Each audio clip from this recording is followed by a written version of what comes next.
Halo guys, selamat datang di channel Badar 17. Kali ini, admin akan membahas lanjutan anime Gakui no Maken Sukai, tentunya berdasarkan light novel. Saya ingatkan, ini adalah lanjutan dari video sebelumnya. Jadi, bagi yang belum menonton pembahasan sebelumnya, silakan ditonton terlebih dahulu. Sebelum ke pembahasannya, tolong bantu channel ini dengan tekan tombol subscribe dan hidupin loncengnya agar tidak ketinggalan update terbaru dari channel ini. Jika suka video ini, tekan tombol like. Jika tidak, skip video ini. Oke, kita langsung saja ke pembahasannya. Di video sebelumnya berakhir di mana Sakuya akhirnya sadar setelah pingsannya menerima mata mistik. Nah, setelah sadar, Sakuya melihat ke kota tua yang sangat kacau. Kebakaran di mana-mana dan yang lebih mencolok adalah cahaya di tengah-tengah sentral, di mana terbebasnya Dewa Sakura Orchid, yaitu Raijinki. Sakuya mengaktifkan pedang Raikimarunya agar dia bisa cepat sampai ke sana tepat waktu. Namun pada saat itu juga penglihatannya seperti terbagi tiga. Sakuya melihat kehancuran yang disebabkan oleh Void, dan di tengah-tengahnya dia melihat gadis berbaju putih. Nah, di sisi lain, Leonis saat ini berada di atap di punggung Blackus. Dia sedang menyaksikan sesosok raksasa melemparkan tombak petir yang menembus gedung-gedung tinggi di Central Garden. Leonis menyebutkan itu iblis. Bisa dibilang itu adalah Raijinki. Untuk disembah sebagai dewa, itu harus menjadi iblis yang sangat kuat. Blackus bertanya apakah mereka harus menghancurkannya. Setelah merenunginya, Leonis mencibir di balik topengnya. Leonis berkata, mengalahkan iblis biasa akan mudah, tapi itu adalah jantung dari mana Furnace. Leonis lebih suka tidak menghancurkannya secara langsung. Blackus menyarankan agar Leonis untuk mempertimbangkannya kembali dan menunjukkan sesuatu, di mana celah Void mulai terbentuk di langit di sekitar Raijinki. Sebenarnya Leonis ingin menarik Raijinki ke alam bayangan sebelum Void muncul. Namun Leonis tidak punya pilihan, harus menghancurkan Dewa Sakura Orchid sebelum Void muncul dan turun dari Blackus. Dia kemudian mengetuk bagian bawah tongkat dosa tertutup di lantai. Leonis mengaktifkan mantra penghancur tingkat ke-10 yaitu Melgaze, dan ledakan kegelapan menelan iblis petir Raijinki. Blackus memanggil Leonis dengan tajam. Sebuah baut melesat dari asap ledakan melesat ke arah Leonis. Leonis secara refleks mendorong tangannya ke depan dan meneriakkan mantra lain, yaitu Rua Meires. Medan gaya muncul di depan telapak tangannya membelokkan petir. Leonis kesal karena mananya di tubuh manusia terlalu rendah untuk bisa membunuhnya. Kemudian Leonis kembali menggunakan mantra Melgaze yang kedua. Kali ini menggunakan tongkat dosa tertutup untuk meningkatkan kekuatan sihir. Ledakan sekali lagi mengguncang langit, bahkan iblis pun tidak bisa selamat dari itu. Leonis pikir dia telah membuat kesalahan pada Sakuya, tapi dia tidak punya pilihan lain dan membunuh wali Sakura Orchid. Tapi sesuatu muncul dari dalam retakan. Satu lengan dari kekosongan meraih leher Raijinki. Merasakan bahaya yang mengganggu, Leonis menyerang menembakkan serangkaian mantra tingkat 8, yaitu Virazuo, Sharianos, dan Algu Bezelga. Mantra itu mengenai target mereka secara langsung, namun lengan yang terdorong keluar dari retakan di luar angkasa tidak terluka sedikit pun. Raijinki melolong kesakitan saat tangan itu mencengkram lehernya, dan kemudian wujudnya yang besar dan terbungkus petir terseret ke dalam retakan. Dan kemudian sesuatu yang baru muncul, muncul dari retakan di ruang angkasa. Monster setengah binatang yang memiliki 8 lengan dan 8 kaki, rambut keemasan bersinar, dan wajah pucat, tampan, dan pahatan. Leonis menghela nafas tak percaya, berdiri tak bergerak. Dia mengenali bagian atas makhluk itu. Leonis tidak percaya dia bahkan telah direduksi menjadi Void. Itu adalah yang terkuat di antara 6 pahlawan, yaitu Swordmaster Shardark Shin Ignis. Di sisi lain, Rizelia sedang bertarung menghadapi Void yang menghadangnya. Rizelia melompat dan berhasil menebas salah satu lengan raksasa Void. Void mengeluarkan lolongan dan meronta-ronta, dengan mudah menghancurkan 2 serigala bayangan yang menggigit kakinya di bawah kakinya. Serangannya melemparkan gelombang udara yang kuat ke Rizelia, dan dia harus jatuh untuk menghindarinya. Rizelia kemudian melemparkan bilah darah ke salah satu lengan Void dan menyerang dengan pedang suci, memberikan tebasan horizontal yang melintas dalam kegelapan. Namun, itu masih belum cukup untuk membunuh makhluk mengerikan itu.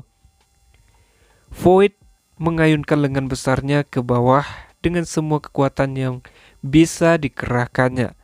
Itu membelah tanah, mengirim bolak-balik bahan konstruksi terbang ke segala arah.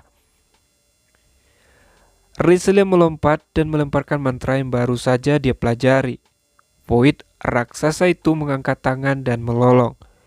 Mata Rizelia melebar tak percaya. Partikel cahaya berkumpul di tangan Void membentuk kapak perang besar. Rizelia tidak pernah mendengar Void bisa menyulap sebuah persenjataan seperti pedang suci. Rizelia menyadari pernah mengalami hal serupa baru-baru ini, yaitu pedang liat. Dengan begitu, Void dengan kapak bergegas ke arahnya. Rizelia mencoba menangkisnya dengan pedang berdarah, tapi kekuatan pukulan lawannya membuatnya terbang kembali. Void mengejar menyerang dengan sapuan horizontal. Bilah kapak menyala merah menembakkan gelombang api yang menyerbu Rizelia. Rizelia dengan cepat menusukkan pedang berdarah ke tanah, menutupi seluruh tubuhnya dengan bilah darah.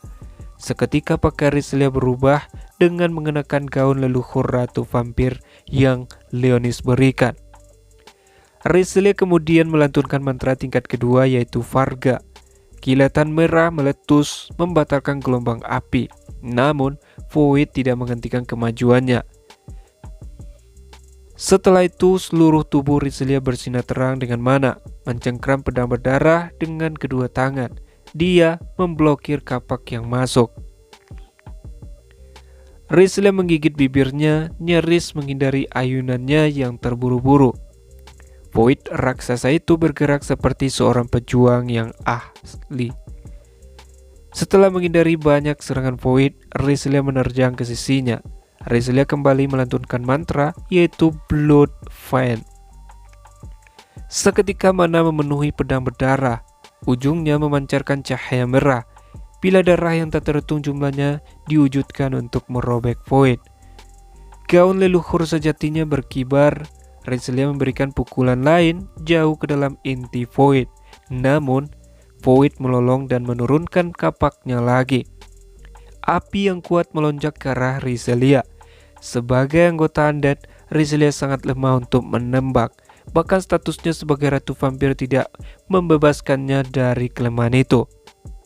Dia secara paksa menghindari serangan itu dengan mendorong dirinya menjauh dengan mana. Lidah panas menjilat udara di depannya. Jika api menyebar, dia tidak punya tempat untuk lari. Sebuah ledakan meniup sedimen dan puing-puing ke udara dan menghentikan api. Rizelia mendongak melihat bola mata penyihir yang bersinar terang melayang di atas. Rizelia langsung mengetahui itu dari Elvin, dan dia mengatakan akan melindungi Rizelia. Bola api itu berputar dan menembakkan kilatan cahaya lain ke Void. Sinar yang membakar menghantam monster di lengan yang mencengkram kapak. Rizlia bergegas menembus asap yang mengepul. Dia menyalurkan mana ratu vampirnya ke pedang berdarah dan semua kekuatannya dilepaskan sekaligus. Badai pedang merah berputar-putar di sekitar tubuh raksasa Void, membentuknya yang besar, akhirnya terguling. Rizlia berterima kasih pada Elvin yang telah membantunya sambil mengatur napas. Elvin berkata bahwa tidak menyangka akan melihat Void menggunakan pedang iblis. Kemudian Rizlia mendengar sebuah retakan ketika dia mendongak ke langit. Sebuah celah besar mengalir di langit di atas taman serangan ketujuh. Dan tiba-tiba Void yang baru saja mereka tebang membuka matanya dan berteriak. Rizlia segera mengangkat pedang sucinya, tetapi Void itu melompat begitu saja dan mendarat di atas gedung di dekatnya. Kemudian mulai berlari ke Central Garden. Elvin memberitahu Rizlia kalau para Void yang lainnya juga mulai menuju tempat yang sama. Rizlia bertanya mengapa mereka ke sana. Elvin menjawab kalau dia juga tidak tahu, tapi yang jelas sesuatu telah terjadi di Central Garden. Rizlia tiba-tiba merasakan jantungnya berdebar kencang. Dia punya firasat buruk tentang ini. Rizlia memberitahu Elvin kalau dia akan pergi ke Central Garden. Ketika Elvin menghentikannya, Rizlia sudah pergi. Shardar Voidlord, Swordmaster of the Six Heroes, telah muncul dari retakan kekosongan. Dia telah melahap Dewa Sakura Orchid, Fujinki, dan bergabung dengan salah satu pangeran kegelapan, Dissolve Zoa, penguasa kemarahan.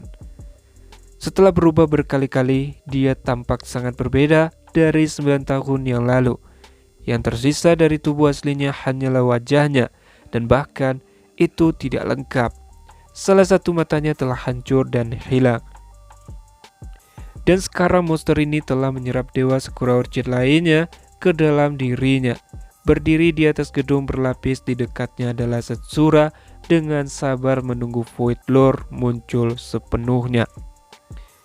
Peran Setsura adalah untuk memanggil Shardar dari 6 pahlawan dan mengubahnya menjadi wadah untuk Dewi. Pertemuan Genki atau lebih tepatnya pedang iblis mereka akan menjadi pengorbanan untuknya. Namun rencana itu melenceng dari jalurnya. Shardar terkunci dalam pertempuran dengan seseorang, pria bertopeng yang telah dia lawan sebelumnya. Seorang mengguna sihir seni kuno yang dikatakan telah punah berabad-abad yang lalu. Navakas telah memperingatkan Setsura bahwa seseorang yang mampu menghancurkan Arsager Arkael bersembunyi di Taman Serangan Ketujuh. Sekarang, kedua monster itu terkunci dalam pertempuran. Dia tidak bisa mendekati mereka.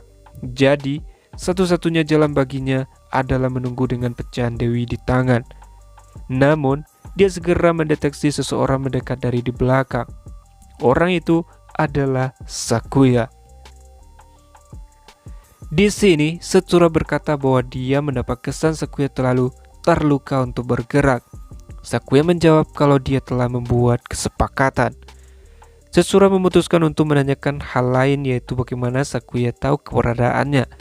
Sakuya menjawab bahwa dia bisa melihatnya. Sakuya mengangkat poninya, memperlihatkan mata kirinya yang sekarang berwarna kuning. Ketika Setsura menyadari akan sesuatu, Sakuya menghilang dalam kilatan petir.